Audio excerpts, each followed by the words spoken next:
Muy buenos días. Me da muchísimo gusto poder estar en este espacio para intercambiar ideas con compañeros de camino, o sea, educadores y educadoras. En este tema de cómo educar a distancia con menos estrés, yo diría que lo primero que debemos es, primero, aceptar que hay muchas cosas que no sabemos sobre la educación a distancia.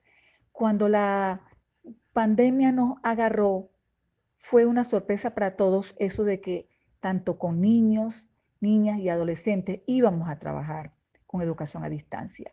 La educación a distancia se había trabajado con adultos, eso desde hace mucho tiempo. En Fe Alegría, por ejemplo, tenemos más de 40 años trabajando con educación radiofónica para adultos y también en educación superior hace tiempo que ya se viene trabajando mmm, con diversas modalidades de educación a distancia. Y hay que decir que incluso en el siglo antepasado ya se trabajaba con educación a distancia, con educación por correspondencia. Después se añadió la radio, después la televisión y después a partir de 1983, bueno, con la masificación del Internet, pues también eso vino a enriquecer la educación a distancia. Siempre que no haya un ámbito físico, entonces se puede hablar de educación a distancia. Entonces, nosotros los educadores no debemos sentirnos mal porque no sepamos, porque no tengamos herramientas para trabajar a distancia.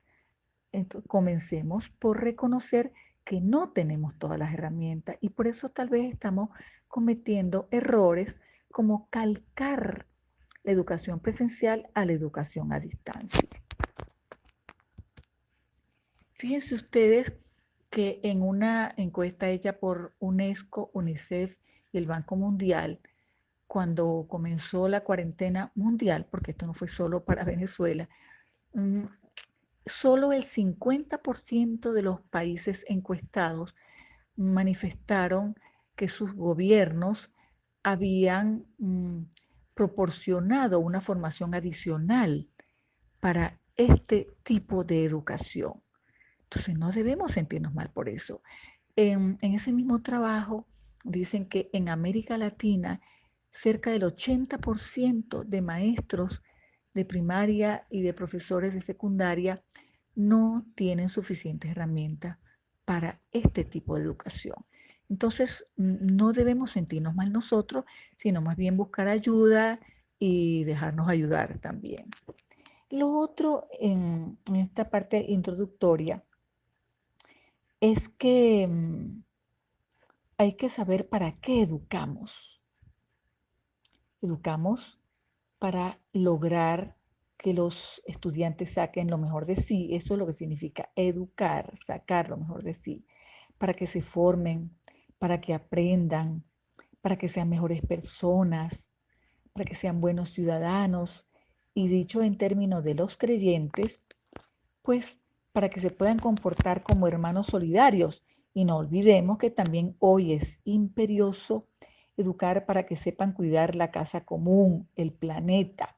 Entonces, para eso es la educación. Como comprenderán, no se trata simplemente de mandar tareas. Lo otro es, completando lo que dije al principio, que educación a distancia no es solo la online. Ojalá en Venezuela tuviésemos todos los educadores y los alumnos suficientes equipos como para trabajar online, ya fuera computadoras, ya fuera teléfonos inteligentes, pero eso no es así tampoco. Entonces nosotros también estamos trabajando por correspondencia cuando hacemos unas guías instruccionales. Eso también es educación online. Por supuesto, cuando se puede trabajar en el mismo momento, o sea, sincrónico, podemos hacer muchas más cosas, pero aquí con el problema de la brecha tecnológica y con el problema de la mala conectividad y la escasa conectividad, pues eso no puede ser para todos. Mi primer consejo, y de verdad creo que es muy importante, es que no podemos perder el lazo afectivo. Ya decía anteriormente que educar a la distancia no es mandar tareas, es una cosa mucho más compleja. pero el lazo afectivo es algo sumamente importante en el hecho educativo. En la escuela los niños y los adolescentes aprenden a socializarse. El ser humano es un ser en relación, entonces no podemos trabajar en educación a distancia como que si fuera un dictado, haga esto, haga lo otro. Lo primero que uno hace al llegar al salón de clase es saludar, es sonreír, es preguntar ¿y cómo está tu mamá? ¿Y cómo le fue el fin de semana? ¿Y qué tal? ¿Llovió mucho? ¿Cómo nos está yendo? Y más en este tiempo, con esta cuarentena prolongada, la ansiedad, la tristeza, el fastidio de estar encerrados, todo eso está influyendo. Entonces nosotros en educación a distancia no podemos perder el lazo afectivo. Hay estudios que dicen que cuando hay lazo afectivo es más difícil que los alumnos abandonen la escuela. Pero cuando no lo hay, si yo no soy importante para el maestro, para la maestra, si a mí no me une nada más que unas tareas que son un fastidio, entonces es muy probable que el abandono escolar se pueda producir. Entonces, saludar, preguntar si está comenzando la semana, cómo te fue el fin de semana, aunque ustedes no tengan la posibilidad de que les contestes de una vez, pero que el muchacho lo pueda hacer en su cabeza, que el muchacho lo pueda hacer en su casa. E incluso ustedes pueden proponer, mire, vamos a imaginar que estamos en el salón de clase. ¿Cómo lo haríamos si estuviéramos en el salón de clase? Nos saludaríamos unos con otros, saludaríamos mirando a los ojos,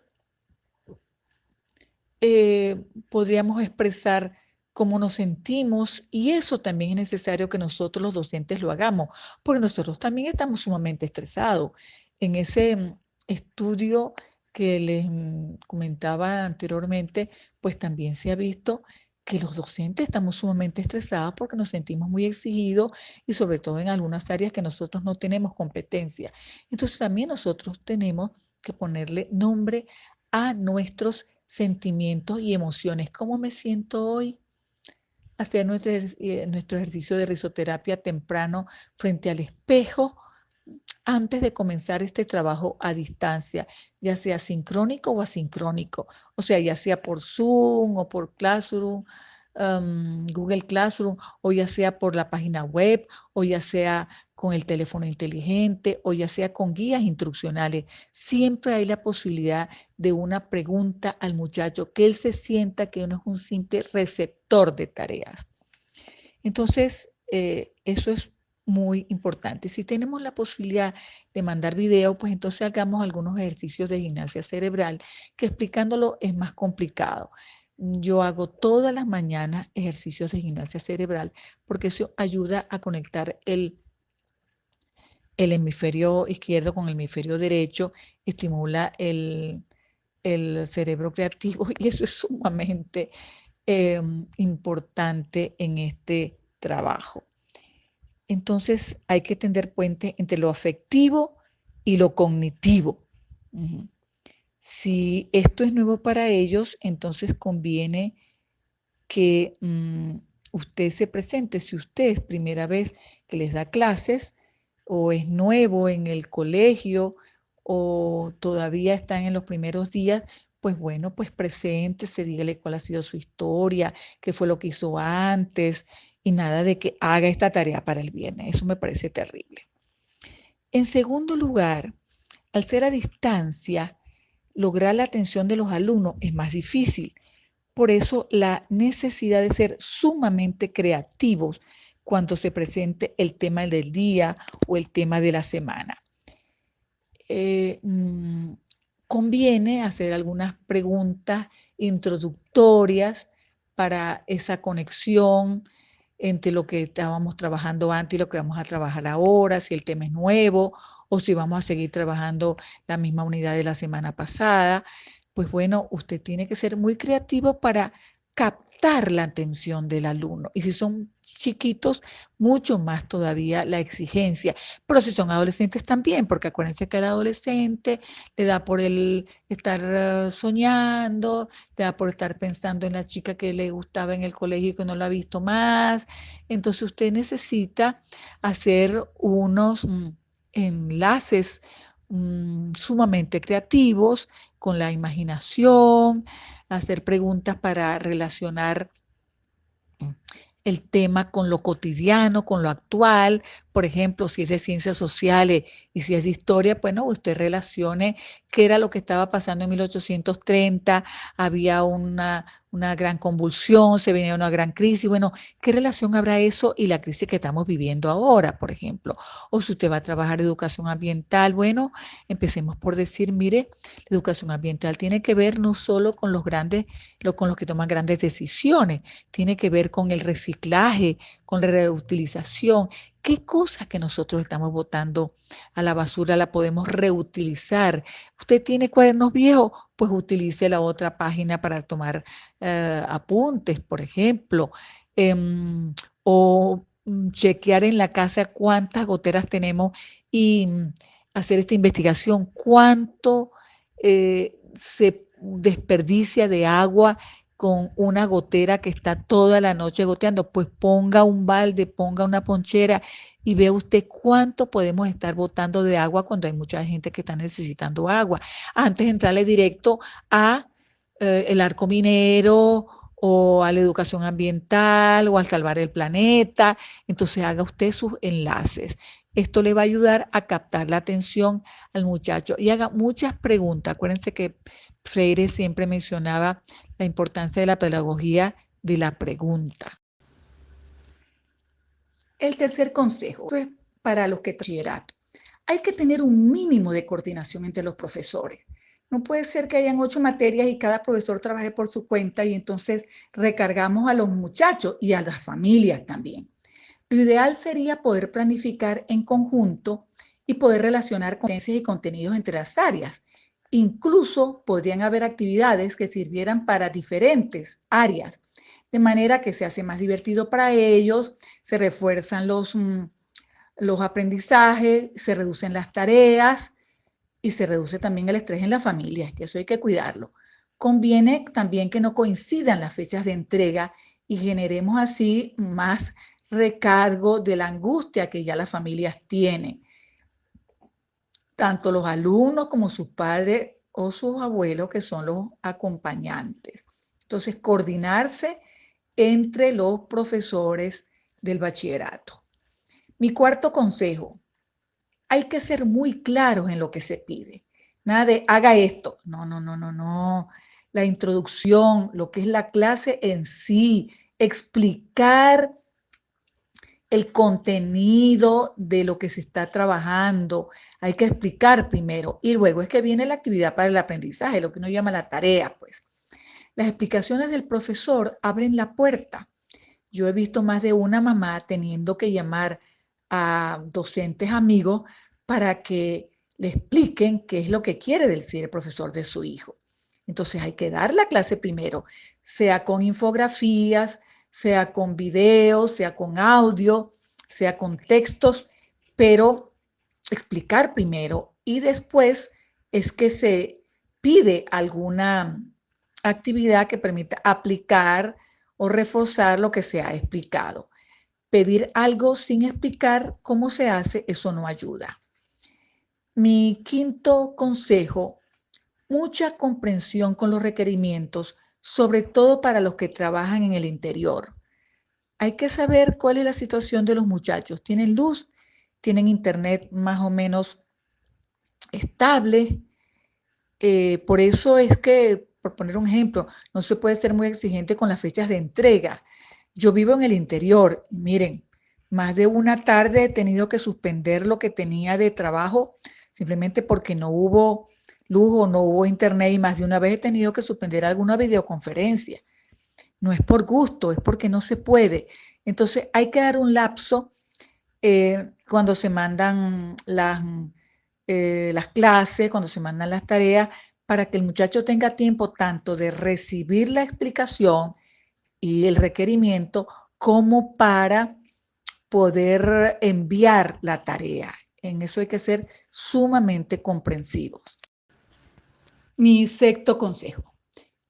Es necesario no suponer que el alumno conoce la plataforma que vamos a utilizar para nuestro trabajo, en caso de los que usan Zoom o cualquiera de otras plataformas similares. Explicar primero de qué se trata antes de decir simplemente conéctese.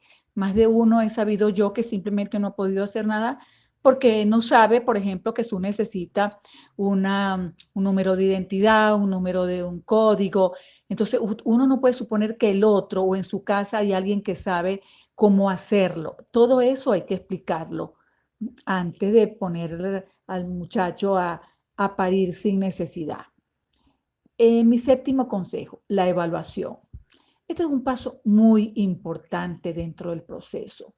No se trata de aprobar o reprobar, sino de ver cómo va el proceso de aprendizaje. ¿Qué fue exitoso? ¿En qué se tiene que mejorar? Parece tonto, pero no lo es. Un número de una nota, ¿para qué sirve? Si no es para que el estudiante sepa por dónde va a ir en su próximo paso o pueda hacer mejor o aprender más o qué fue lo que falló. Entonces, uno tiene que decirle, mire, tuviste esta nota por esto y por esto. Felicitarlo si las cosas lo ha hecho bien, porque ha sido muy creativo, porque se ve que le puso mucho corazón, pero también decirle, mire, pero en esto te equivocaste, no era así la cosa. Para eso es la evaluación, no para poner un número y tener aprobado o reprobado. De paso, no es malo que uno como docente también se evalúe. ¿Me gustó mi clase? ¿La preparé? Si yo fuera el alumno, ¿cómo me sentiría? ¿Me habría gustado esto? ¿Sería aburrido para mí? Entonces también es necesario que uno se esté evaluando de manera permanente el trabajo que uno hace. Noveno, si reconocemos que no tenemos suficientes herramientas, ya dijimos al principio que era normal que no las tuviéramos, pues hay que buscar ayuda. Hay espacios de formación para docentes en las redes sociales, hay organizaciones que están ofreciendo actividades que pueden ser muy útiles. Doy algunos ejemplos que conozco bastante bien. Secodap, por ejemplo, ha estado haciendo circular unos videos sobre cómo trabajar los docentes su salud mental. Eso es muy importante. Educación Wow, así con G, G-U-A-O, así es su Twitter, Educación Wow, ofrece ayudas muy creativas para educadores tanto de primaria como de bachillerato. El Centro de Formación de Investigación de Fe y Alegría, pues este por el cual estamos trabajando hoy, tiene todos los viernes un foro para docentes. Las emisoras de Fe y Alegría transmiten programas educativos para todos los niveles que lo puede utilizar cualquier docente que trabaje con primaria.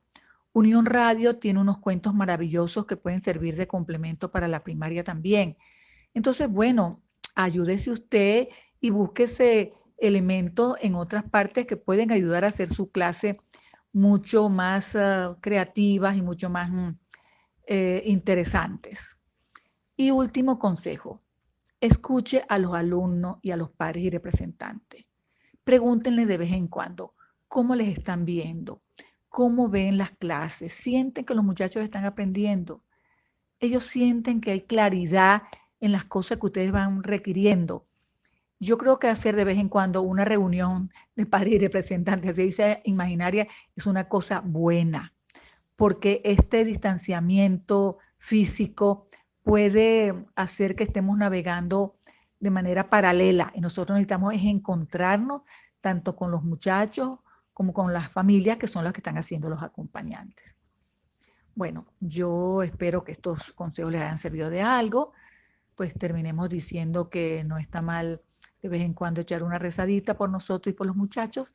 Padre nuestro que estás en la escuela, en el patio, entre chamos y chamas, que tu reino sea santificado y que de los juegos surjan los hermanos. Padre nuestro, te pido perdón por los días que no me he reído, por hablar siempre más de la cuenta, por las veces que no he oído. Entonces, eso también puede ayudarnos a todos nosotros.